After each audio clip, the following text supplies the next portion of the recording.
Hello friends, get ready for journal dictation at the rate 100 word per minute. Okay, start.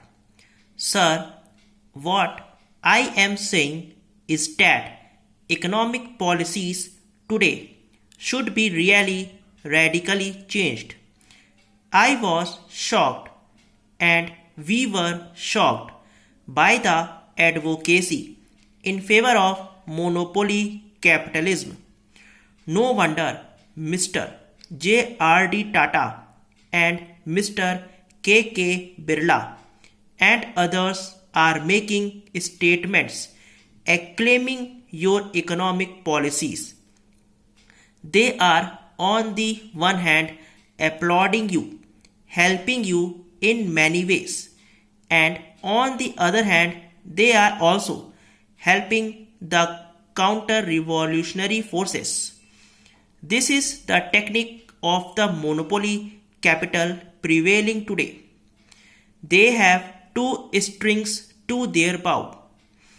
They want to build forces in the opposition and build forces within the government so that in the bargain it is they who gain and the nation suffers.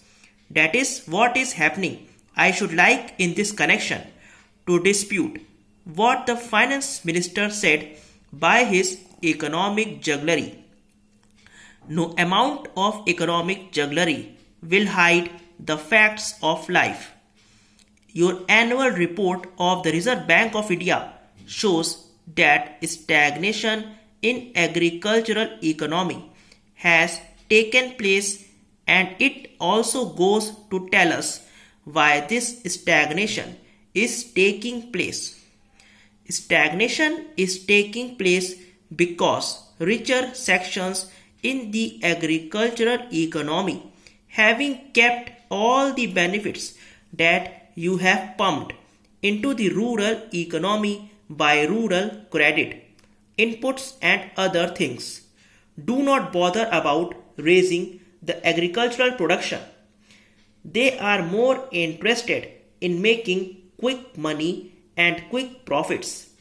They are interested in exploiting the agricultural laborers and other sections of the toiling peasantry, and in making money by speculation and hoarding, which of course is helped by certain policies of the government as a result and because of the patronage that you received from the big people in the rural areas. You are not in a position today, not even in this budget, to tap the resources savings in the rural sector of the economy generated by heavy investment of nearly rupees 6,000 crores. That is why you do not adopt measures for tapping resources through agricultural income tax, whereby you could easily get 1,000 crores of rupees. And if you had got that money, it would not have been necessary for you to raise the excise duty to the level of rupees 3,000 odd crores para. In the industrial sector, what do we see? It is the monopoly capital which is deliberately stopping production, which is compelling you stop. अगर आपको dictation अच्छा लगा हो channel को like और subscribe जरूर करें. Thank you.